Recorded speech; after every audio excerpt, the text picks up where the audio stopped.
Elana Freeland, are you there, my friend? I am here. Oh, it's so good to have you back. It really is. Always fun with you. Well, this time you get to see me too, because now that I've gotten a little bit better with Zoom, I was able to free up a second webcam, and now you're not just talking at a blank screen or an avatar. So welcome to the show. It's so great to have you back. I hope that the book is doing well, and thank you for coming on in short notice. Oh yeah. I'm traveling tomorrow, so as I told you, I can't stay as long as we'd like. It's okay. It's okay, because I have a couple of really pointed questions, and I'll start off with this one. My guest last night, Rich Barris, he posed a rhetorical question. We were talking about what really is ailing our country from a cultural standpoint and from surface level standpoints that, of course, could in themselves contribute to an atmosphere of tragedy and mental unraveling, cultural unraveling, all that stuff. But he asked a rhetorical question I would love for you to crack open for us. He asked, why was it that for nearly the first 200 years of this American Union's history, mass murder on the scale that we're looking at right now, or in the way that it's perpetrated right now, was nearly non-existent? And why did it change around the late 1960s onward? So where would you begin to unpack that, Elana? Well, that is a really good question, and it's a historical question, which I find most people in America really don't understand, that if you don't study your history, you are doomed to repeat it. And I think we are definitely involved in that right now. Back in the 60s, I was a 60s person, so I was young and hopeful, and I had had the great experience of having tea with President John F. Kennedy in the Rose Garden. Wow. At Girls Nation. And then when he was murdered, shot down like a dog in Dallas, I was invited by the same civic groups that had paid for my trip to come back and talk about my time with Kennedy. So for me, it was the awakening. It was an awakening in tragedy. Most of America sort of became deflated, I would say, in 1963 after that event. The perpetrators were never pursued. There were tons of rumors going on in my generation. We all knew the CIA had been involved in some way. We also knew that big oil must have been involved, given that it was in Dallas. We were all confounded and felt helpless. And as you know, Martin Luther King was then killed. He would have been Robert Kennedy's running mate, and he was murdered in Memphis. And then not a couple of months later, boom, Robert Kennedy was killed in Los Angeles. So for my generation, the murder of the three kings, which is what I call them, was these murders announced the coming of some sort of diabolical apotheosis. I completely knew that on a subconscious level. I was pretty young, and we were just beginning to put things together. There was no term like conspiracy theory until the CIA brought it forward, when people began to put together that Oswald really had nothing to do with the assassination of John Kennedy. So the CIA became something I was thinking about at that time, and we were all discussing. There were many, many discussions. The Newsweek and Time Magazine like to portray my generation as being nothing but sex, drugs, and rock and roll. They are absolutely wrong.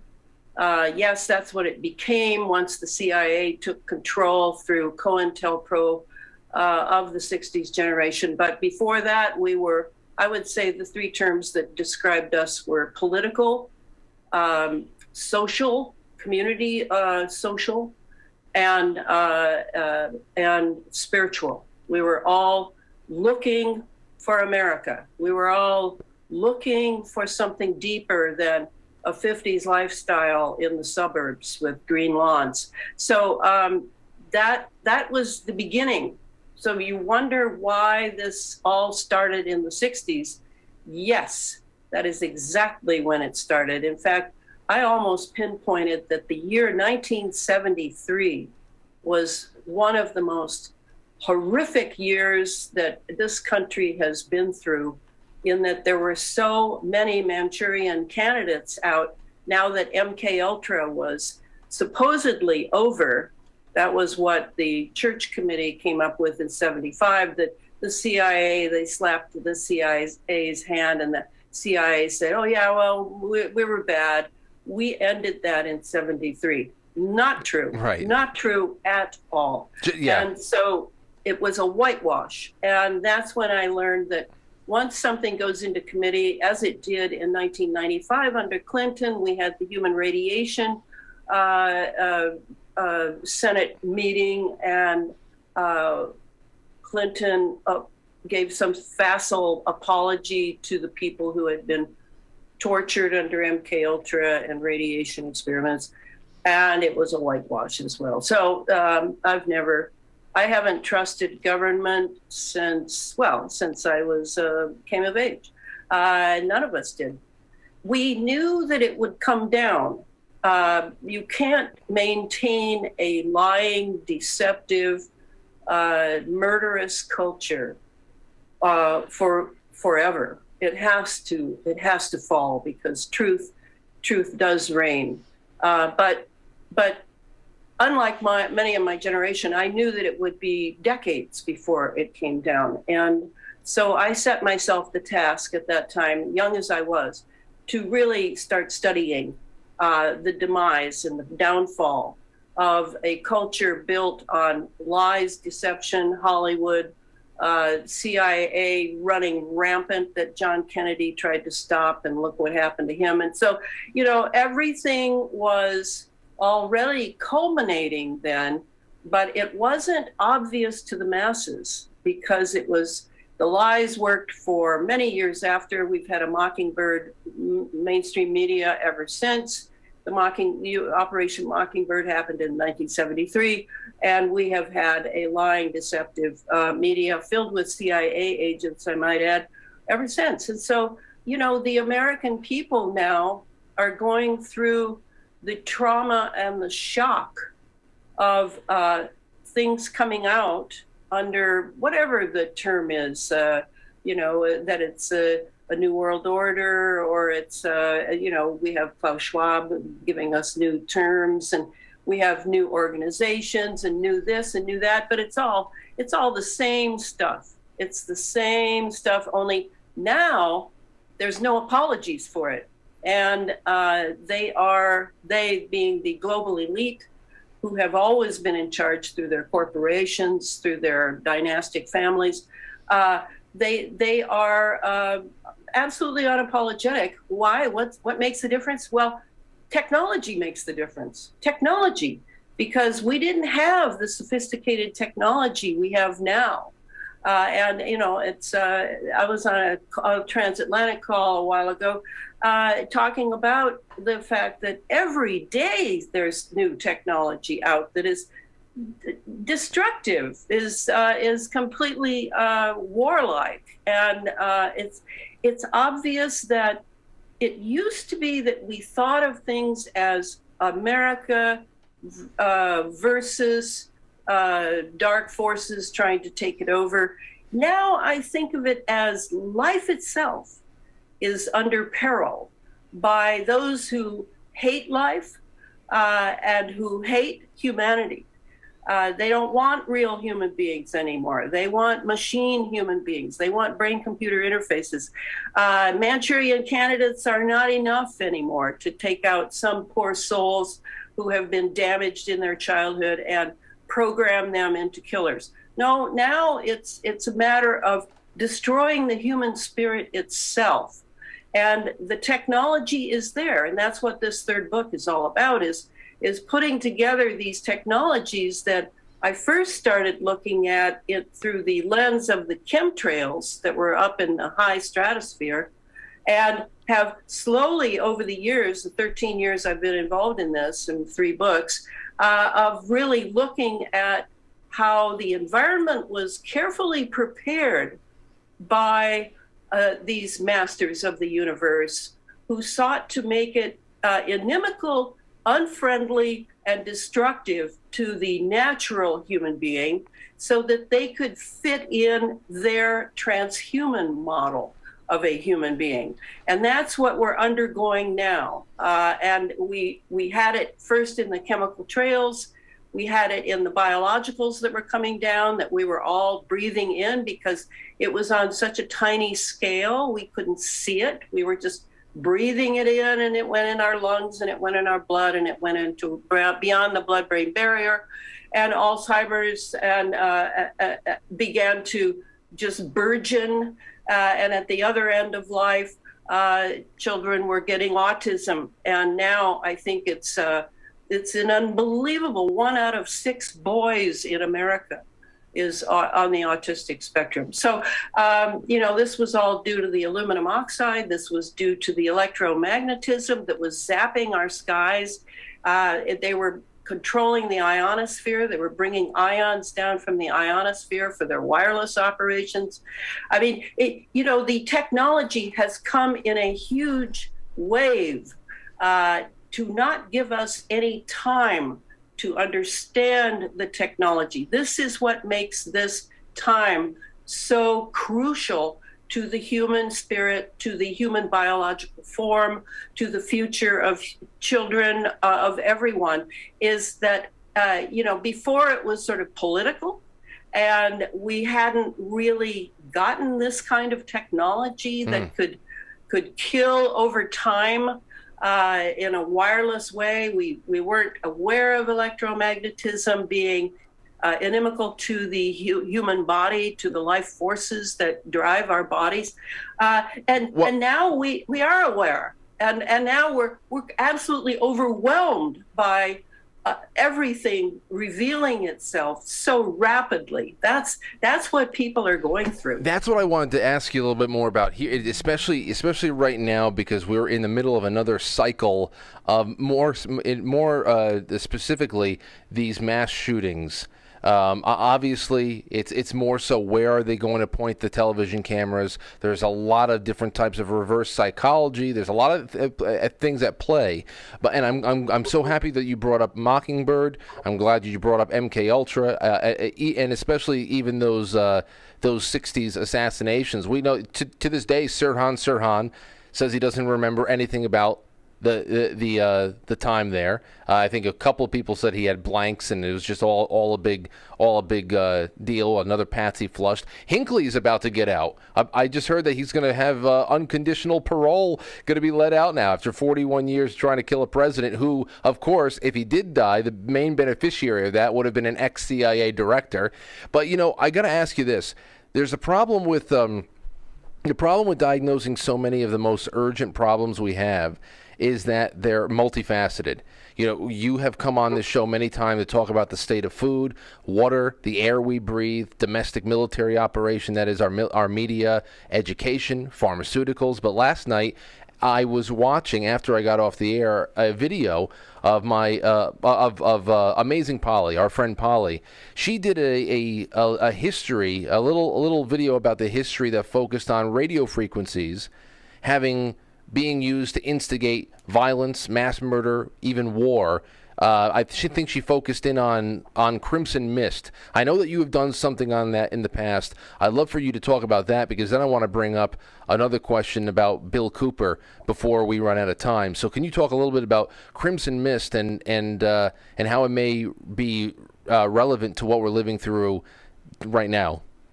Well, that was that Rwanda operation, in which I know the Tutsis and the whatever the other tribe, I don't remember their name right now, they were opposing each other. And it very much, when the Ferguson, Missouri violence broke out many years after that, I've thought of Crimson Mist because the violence that was in Ferguson, Missouri, over an incident in which a black boy was shot by a police officer. The violence that the crowd went through 2 or 3 nights after the event was obvious. It was obvious to me that it didn't come out of nowhere. It came out of an electromagnetic triggering, just like the Rwanda Crimson Mist did when the Tutsis and Hutus fought each other, and it was a bloodbath. The guy who did the lion's share of reporting on it was a fabulous Australian journalist named Joe Viles. And I was a big follower of his. And it wasn't long after that before Joe was, of course, killed. That's when being a journalist was tantamount to just looking for a death sentence. And Joe was admired by many, many of us who wrote and did research.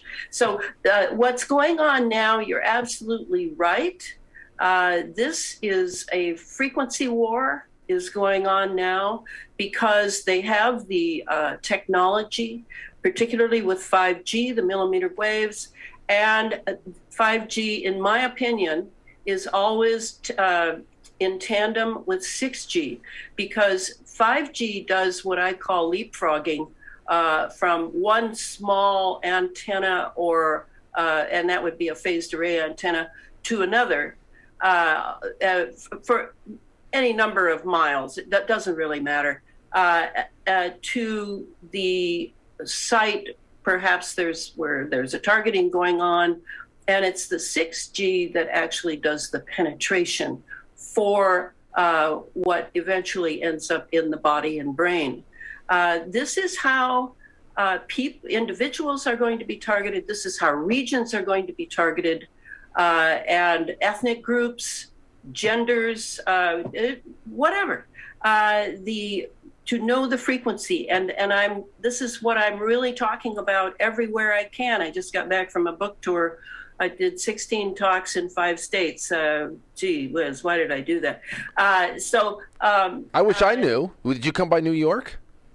No, I've never crossed the Mississippi. Oh, okay. I don't go across the Mississippi. Okay. I'm out here in the West. Well, at least I didn't miss out on anything. As long as I didn't miss out. I'm very selfish over here. No, you haven't missed out. No, I would need people to bring me, and nobody's made any noise east of the Mississippi. Nobody, not one person. Whereas out west, I have a big following.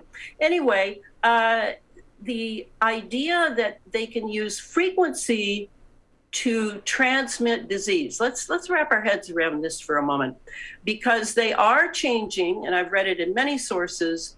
They are changing molecular biology into digital biology. What that means is they don't have to have the gain of function virus, the gain of function bacteria, any of that anymore. All they need is the exact frequency, and then they can use the 5G, 6G system to transmit. And this is what a lot of people are going through who keep talking about. I always forget that term because it's so not true. When you're next to someone who's been vaxxed and you pick up symptoms, that is due not to shedding. Shedding. That is not due to viral contagion at all. That is due to the fact that all the vaxxed people are now electromagnetically on a leash, an electromagnetic leash, completely invisible, to the supercomputers and maybe even quantum computers who are collecting data on this massive world-scale experiment into genetics and nanotechnology, the uses of nanotech. And so you get close to someone who's been vaxxed, and you suddenly have symptoms. That's because you're in the transmission field, and now you're picking it up. And I don't know if they knew this before they started this or they learned it from the shedding that was going on everywhere. But now what's happening, and I'm telling you, I experienced it on my book tour. I got hit big time. And what I was getting hit with when I was finally able to think about it, because it would even take my thought, it would take my verbal center. While I was giving talks, I was getting hit.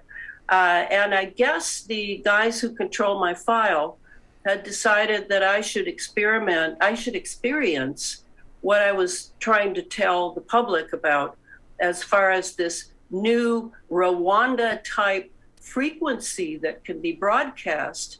And you can be, yes, it can make you violent. It can make you complacent. It can make you hate, when you hate the word Trump.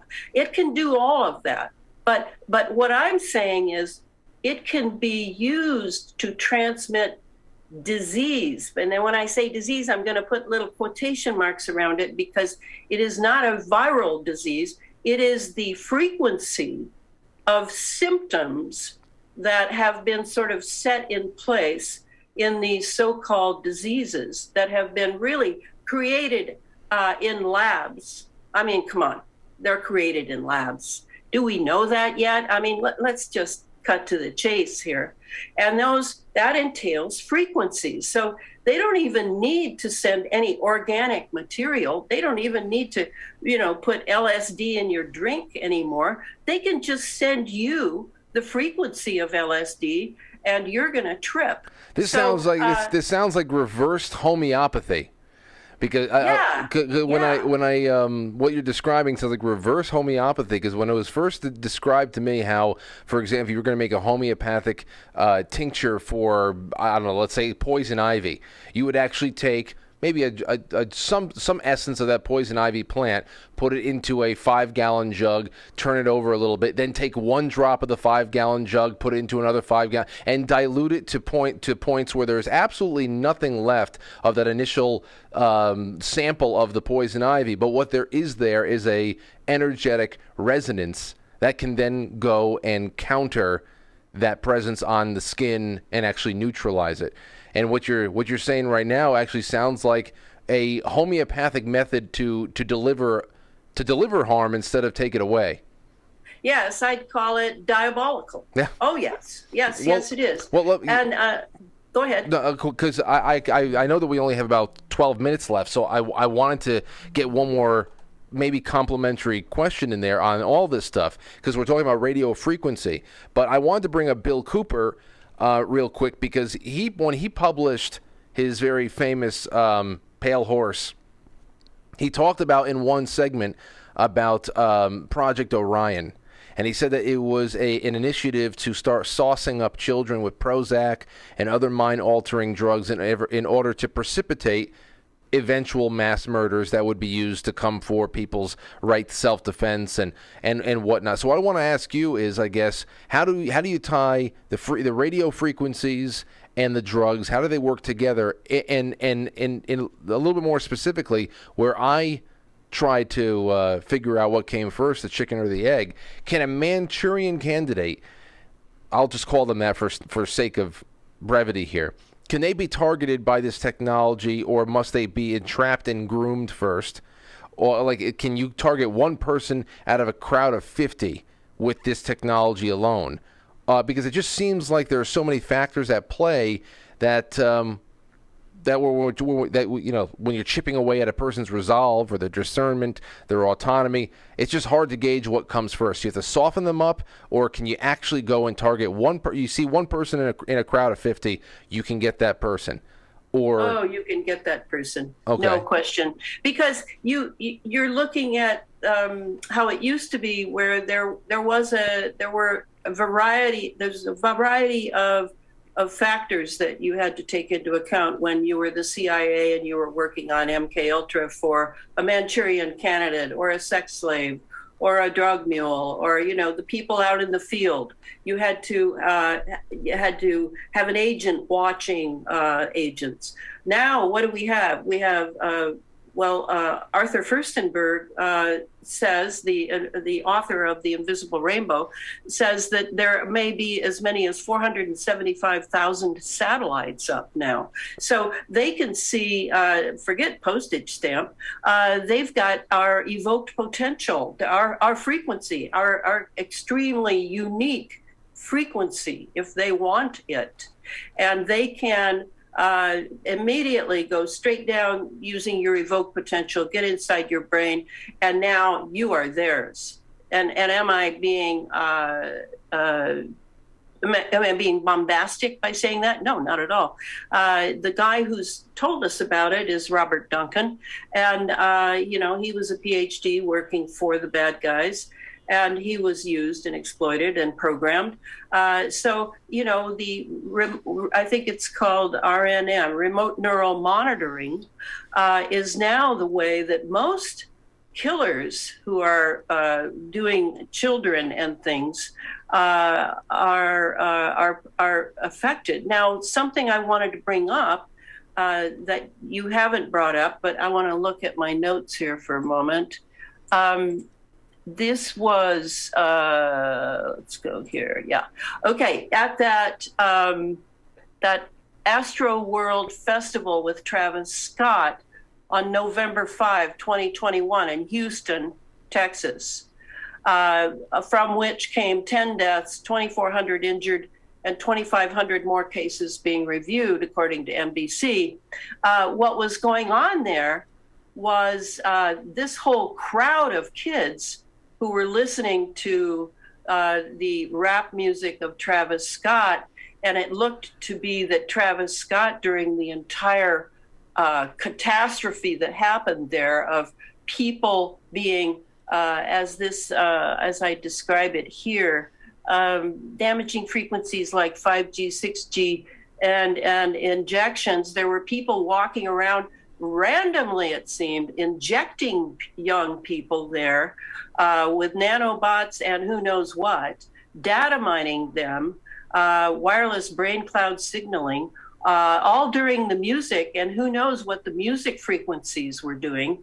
It was so obviously a Rwanda type operation that was going on.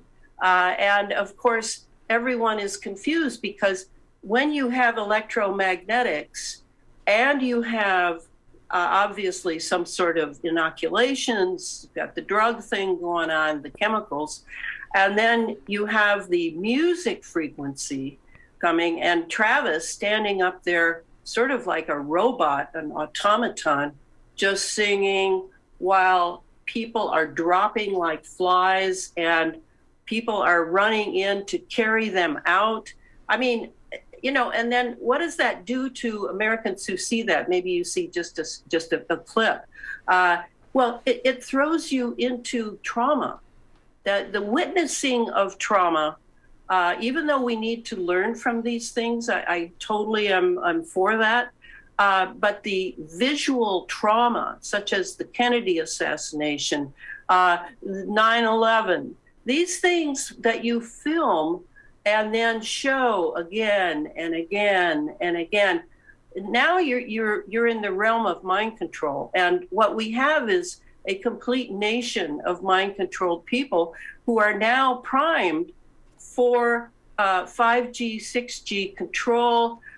You can zap them with symptoms. It's not the disease. I keep saying that. It's not the disease. It's just the symptoms. You have the symptoms, but you're really not sick. Your body is not working now because you have been entered by this frequency that resonates through all your cells, all your muscles, all your brain cells, and you end up having, like I did on my tour, you have these symptoms of being sick, but you're not really sick. You don't feel sick, but your body is not working anymore. And your brain is kind of in a fog. So, we call this COVID-19, that we've learned, we've been taught to think of it as COVID-19, when really what it is 5G flu. That's what it is. It's a 5G flu. I had a 5G flu, but on the other hand, they, I believe, really hit me, transmitted symptoms to me that did some other things besides the usual 5G flu. So that's where we're at now. And I'm going to say it over and over again.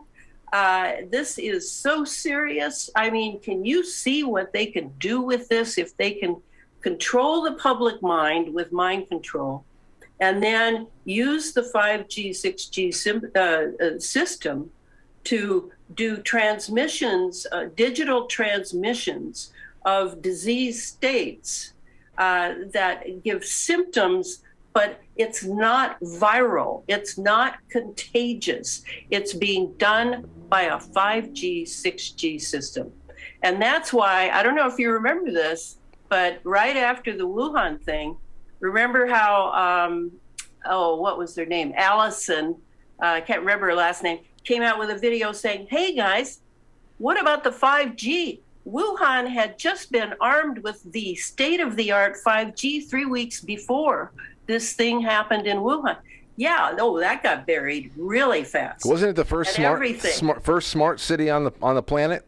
I forget. Wasn't it one of the first smart cities with the so-called smart cities? Well, yes, but in the sense of the 5G was more powerful than anywhere else, including the United States. But what they did is every time somebody would bring up 5G, that fact checkers would move in and slam that baby down so that no one was thinking anymore about the 5G part, except the white vans were pulling up everywhere in America as the guys got out and were getting that 5G up as fast as they could. I know that's what's one thing that we were dealing with. I think it was in 2020 into 2021. There were a few regions in the country that are still pushing back. I got to say, I've heard all of this, and I hold it all in check and I hold it all in balance. I don't really know where the hell I lean on everything. I've been quote unquote sick in the last a month and a half. It felt like I was sick. I had a fever. I had some other, but at the same time, I don't know what the hell I trust. So, but when as far as it comes to the actual historical presence of mind control and radio frequency, not even in a such a nuance, and we've heard about voice to skull technology. We've heard about even more crude implementation of radio and sound waves through active denial systems. So we know it's all there, decades worth of evidence and history of this stuff being used in a great many ways. So I am 100% open and believing that this is being used to at least. I mean, I remember this, Elana. I know we have to go, so I want you to plug a few things before we go. But I remember when I was first starting to get into this thing particular, when the around the time that I first started hearing about what's being sprayed in the sky and all that, I think it was in high school when I started picking through some of the information that when I found studies on television hypnotism, the flicker rates not only in the old tube televisions, but the flicker rates in street lamps at the time, how it could be used to either subdue or agitate people, to either inflame times of social turmoil, or depending on what is more valuable to the state, for people to be calm or be agitated. That things like that were already a very viable dual purpose mechanism. So that was primitive technology to what is probably around now 35 years later. So you don't have to sell me on that at all. I really appreciate this, you putting a nice well-focused. This is Elana. Don't mind that. That's my phone. Okay, my bad. Well, anyway, thank you for focusing this for us, because I wanted to ask about this in particular. Let everybody know where you're going to be. I know you're going out to do some recording. I can't wait to see what you're working on. But any more book touring? What can people look for from you?